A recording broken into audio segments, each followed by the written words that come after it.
Hermanos, tengan ustedes muy buenos días. Estamos en esta mañana para escuchar la palabra del Señor, para compartir juntos, para aprender esta enseñanza que Dios nos permite tener. Queridos hermanos, vamos a orar al Señor, encomendarnos a nuestro Dios en este tiempo, para que Él sea guiándonos. Oremos al Señor. Padre bendito, en el nombre de Cristo Jesús, pedimos tu dirección, Señor, tu sabia dirección en esta mañana. Señor, tu palabra nos enseña y nos pueda ministrar a través de Dios Espíritu Santo. Ministranos tú, Señor. En el nombre de Cristo Jesús, nuestro Dios. Amén y amén. Amén, mis hermanos. Vamos a continuar. Hemos estado viendo en el capítulo 11 del libro de Números acerca de las quejas del pueblo de Israel. El pueblo de Israel se quejó de que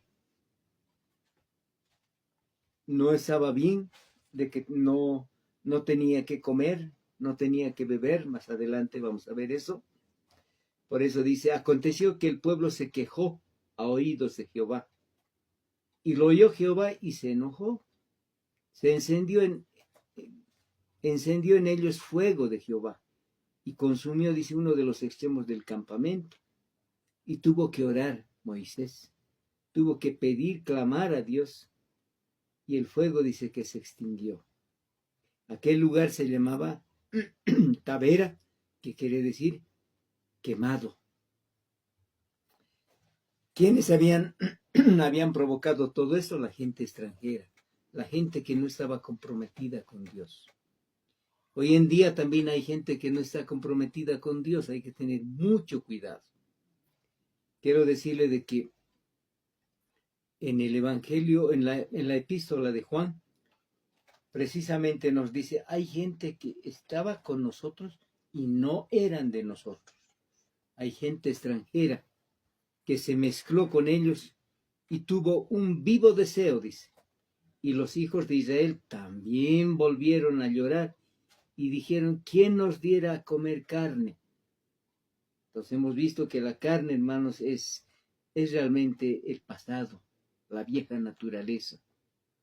En este momento, en este pasaje, quizás era el hambre del pueblo de Israel, pero en el sentido espiritual es el viejo hombre, la vieja naturaleza que reclama eso. Y decían, nos acordamos del pescado, perdón, nos acordamos del pescado que comíamos en Egipto, los pepinos, los melones, los puerros, las cebollas, los ajos. Y miren el versículo 6 dice, ahora nuestra alma se seca. Claro, el alma ya no es pues satisfecha, porque hoy en día el espíritu que está en nosotros, porque nosotros tenemos un cuerpo, un alma y un espíritu. El espíritu dice, anhela ardientemente honrar a Dios. En cambio, el alma se quiere satisfacer a sí misma, y ahí está la carne. Es el centro de la carne que es el corazón del hombre. Y el pueblo, bueno, tenía que recoger el maná, ¿no? Y decían, era el maná como semilla, dice, de culantro, y su color era como de color de bedelio. Y el pueblo se quejó y dijo, nuestra alma se seca. No tenemos nada más que este maná que ven nuestros ojos, que ven hoy en día tus ojos, la palabra de Dios. Ese es el maná que Dios nos deja, para que nosotros también nos preparemos y hagamos del maná, de la palabra de Dios, manjares. Podemos prepararlo de una manera especial y darle un sabor especial a la palabra del Señor, cuando nosotros con agrado leemos la palabra del Señor. Y Moisés dice, tiene que interceder por ellos y decir, Señor, no hagas eso.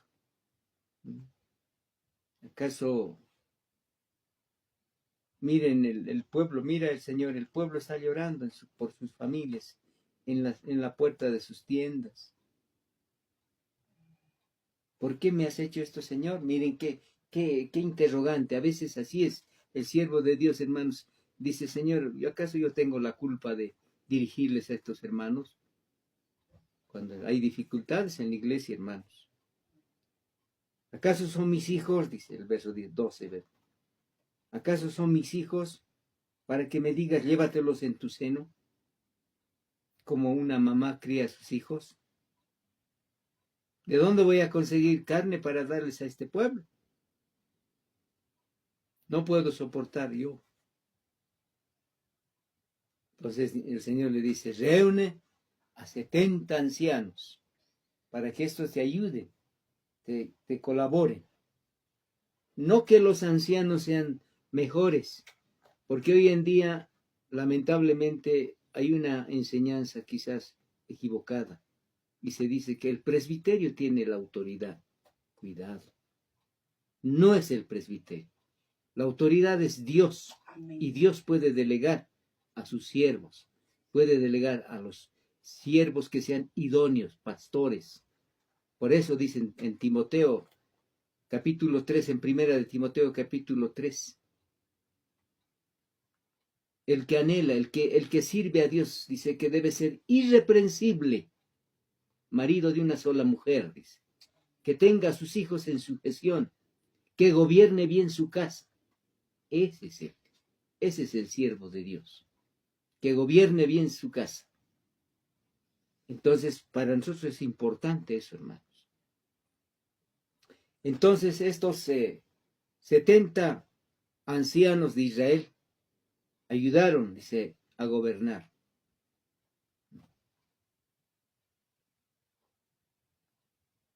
$600,000 de a pie es el pueblo en medio del cual yo estoy. Y les daré, dice Dios, comerán carne y van a comer un mes entero. Y Moisés se preguntaba, decía, Señor, ¿cuántas ovejas, cuántos bueyes deben bastar para tanta gente? Entonces Jehová le dice, ¿acaso se ha cortado la mano de Dios? ¿Acaso se ha cortado la mano de Jehová? Ahora verás si se cumple o no mi palabra. Y dijo Moisés al pueblo, y reunió, dice, a los 70 ancianos, y los hizo estar alrededor del tabernáculo. Entonces Dios descendió, les habló y tomó del espíritu que estaba en él, y lo puso en los 70 ancianos. Entonces empezaron a profetizar aquellos ancianos, empezaron a hablar las cosas de Dios, lo que Dios tenía que decir. Y Dios les dio carne. Vino, dice, un viento de Jehová, el verso 31, y trajo codornices del mar, y las dejó sobre el campamento un día de camino. Miren más, ¿cuántos codornices? A un día de caminar, al otro lado y también al otro. Entonces el pueblo estuvo levantándose todo aquel día y recogieron codornices. El que menos recogió 10 montones, imaginan, hermanos, y las tendieron para sí a lo largo alrededor del campamento.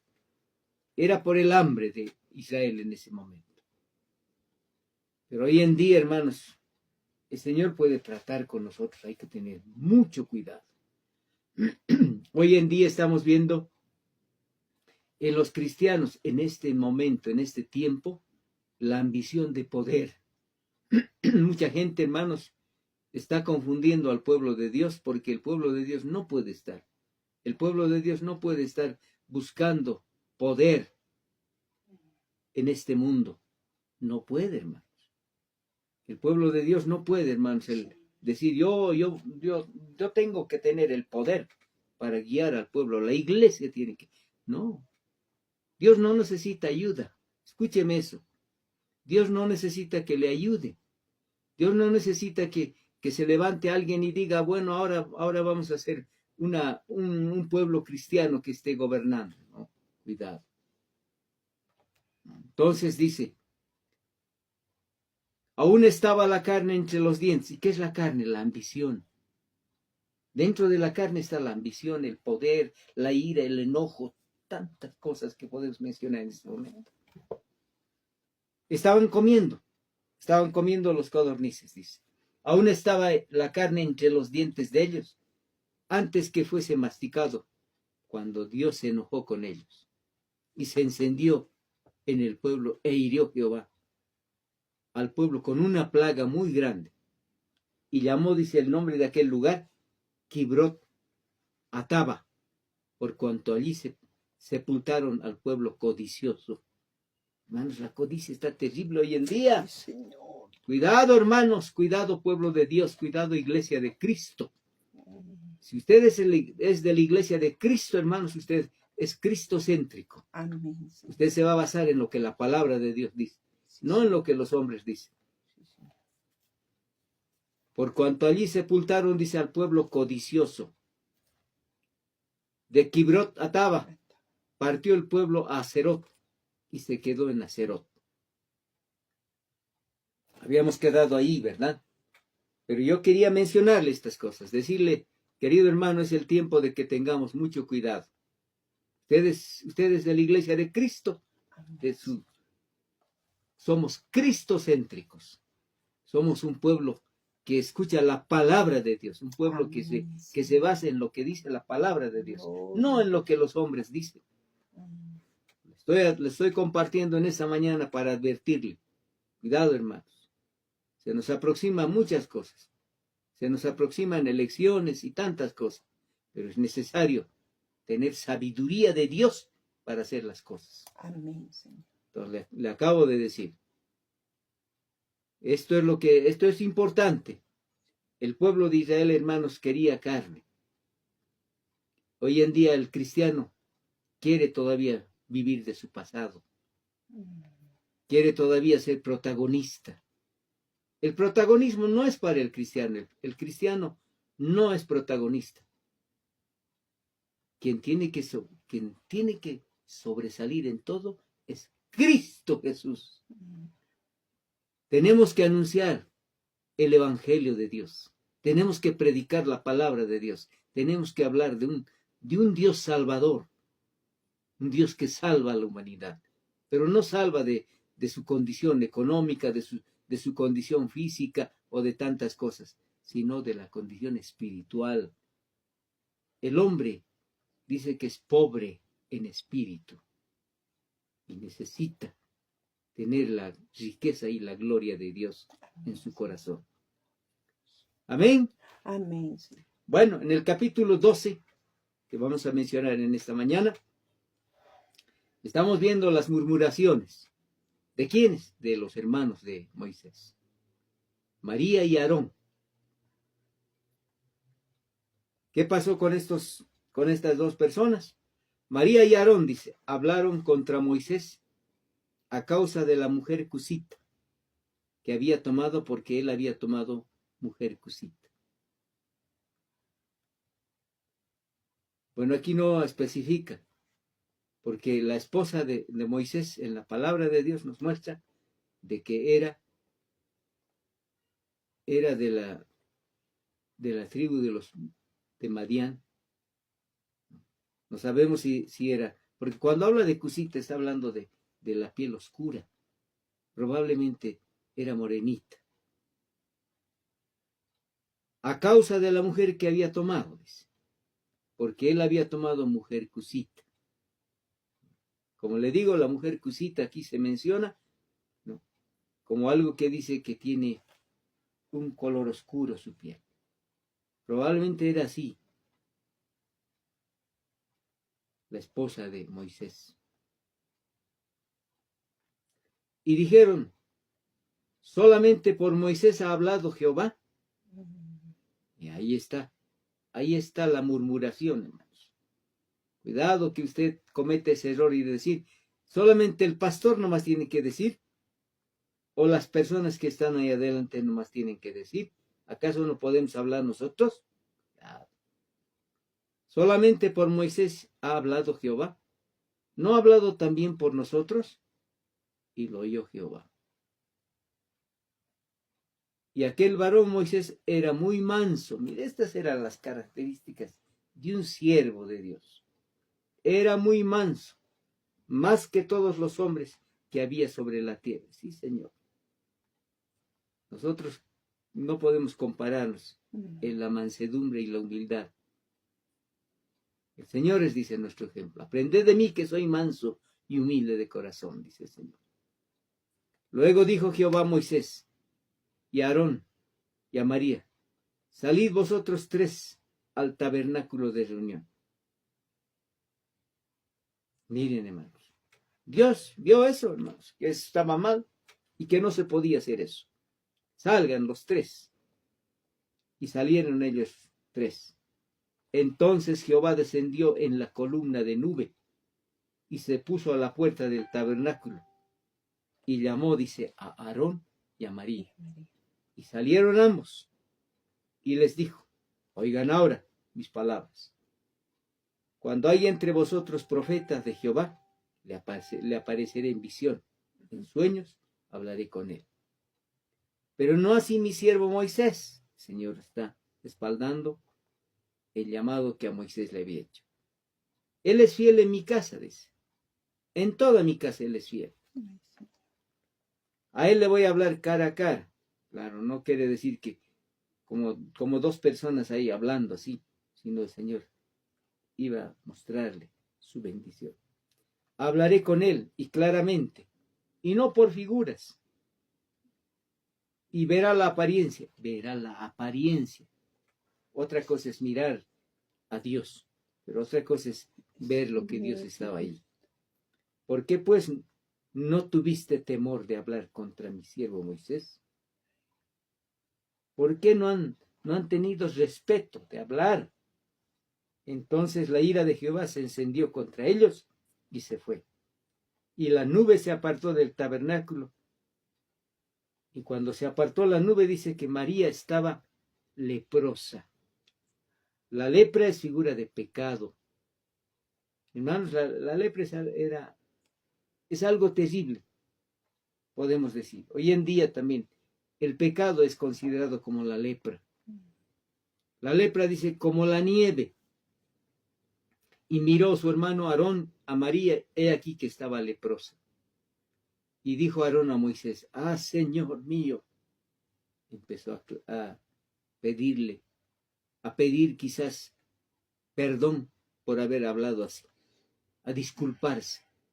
Y dijo Aarón a Moisés: ah, Señor mío, no pongas ahora sobre nosotros este pecado, lepra, porque locamente hemos hecho o hemos actuado y hemos pecado. Que no se quede ella ahora como el que nace muerto al salir del vientre de su madre. Así era la lepra. La lepra era algo que venía con aquel como consecuencia del pecado, que tiene ya medio consumida su carne. Entonces Moisés clamó a Jehová diciendo: te ruego, Dios, que la sanes ahora, por favor. ¿Cómo sería el clamor de Moisés, hermanos? Respondió Jehová a Moisés: pues si su padre hubiera escupido en su rostro, porque se enojó el papá, se enoja y a veces puede darle hasta una bofetada, dice, ¿verdad? ¿No se avergonzará por 7 días? No. Si ha recibido ese reproche, ¿acaso no se avergonzará? Sea echada fuera del campamento, échenla del campamento por 7 días y después volverá a la congregación. Qué tremendo, hermanos. Así María fue echada del campamento 7 días y el pueblo no pasó adelante. Ahí se quedaron, hermanos, por esa causa. No pasó adelante, dice. Hasta que se reunió María con ellos. 7 días esperaron. Después el pueblo partió, dice, de Aserot y acamparon en el desierto de Parán. Amén. Gloria a Dios, ¿verdad, hermanos? Usted no se goza por la palabra de Señor. Me gozo, hermanos. Estoy muy honesto delante del Señor. Decirle, Señor, yo me gozo, porque estas advertencias son claras para la iglesia de Cristo hoy en día. Tengamos cuidado. Hay que tener cuidado de los extranjeros en la casa de Dios. De los que están con nosotros, pero no son de nosotros. Hay que tener cuidado. Ya en el capítulo 13, vemos, ya están en Cades, no, Parán, Cades, Parán, ¿no? Donde dice que Moisés envía los espías a conocer la tierra de Canaán. A ver, leamos unos cuantos versículos de este capítulo 3. Y Jehová dice, habló a Moisés diciendo, otra vez, Dios es el que da la orden. Dios es el que habla, no los hombres. No dice Moisés habló al pueblo, no. Jehová primero le habla a Moisés. Envía tú hombres que reconozcan la tierra de Canaán, la cual yo doy a los hijos de Israel. De cada tribu de sus padres enviaréis un varón, cada uno un príncipe entre ellos. Y Moisés los envió desde el desierto de Parán, conforme a la palabra de Jehová, y todos aquellos varones eran príncipes de los hijos de Israel. El Señor ya había mencionado a los príncipes también, ¿no? El príncipes del pueblo de Israel, de cada una de las tribus. Pero estos que iban a ser enviados eran otros, por si acaso, te aclaro. De la tribu de Judá era Naasón, ¿verdad? Pero aquí hay otras personas. Aquí de la tribu de Judá va Caleb, no va Naasón. Y así, le estoy aclarando más, para que no nos confundamos. A los mismos príncipes que ha mencionado, ellos habían ido. No es así. No, es una aclaración. Muy bien. Bueno, nuestro tiempo ha concluido. Vamos a quedar aquí, mis amados hermanos. Vamos a continuar en nuestro próximo estudio. Pero no se va a olvidar. Se pida a Dios en oración que Dios le guíe. Usted es la iglesia de Cristo. Amén. Somos de la familia de Dios. Nosotros tenemos una base bien clara, la palabra de Dios. La palabra de Dios es nuestra doctrina, es nuestra enseñanza. Nosotros tenemos que basarnos en lo que la palabra de Dios dice. Ya, hermanos, me está escuchando, ¿verdad? Es tiempo de meditar, de analizar y de revisar las cosas de Dios delante de nuestro Señor y tener mucho cuidado. Bueno, quisiera hablar, yo creo que en nuestra próxima reunión le voy a hablar un poco más acerca de lo que es el ecumenismo. Que Dios los bendiga. Estaremos en nuestra próxima reunión. Vamos a agradecer al Señor. Padre bendito, Dios santo, en el nombre de Cristo Jesús, muchas gracias por esta enseñanza que hemos recibido en esta mañana. Padre, hemos meditado, hemos reflexionado en estos pasajes. En el nombre de Cristo Jesús, bendigo a todos mis hermanos que están en sintonía, Señor. Padre, bendice al pueblo de Dios. Bendice a tu iglesia, Señor, la iglesia de Cristo, Señor. Danos sabiduría para tomar decisiones. En el nombre de nuestro Señor. Amén. Amén. Amén, mis hermanos. Que Dios los bendiga.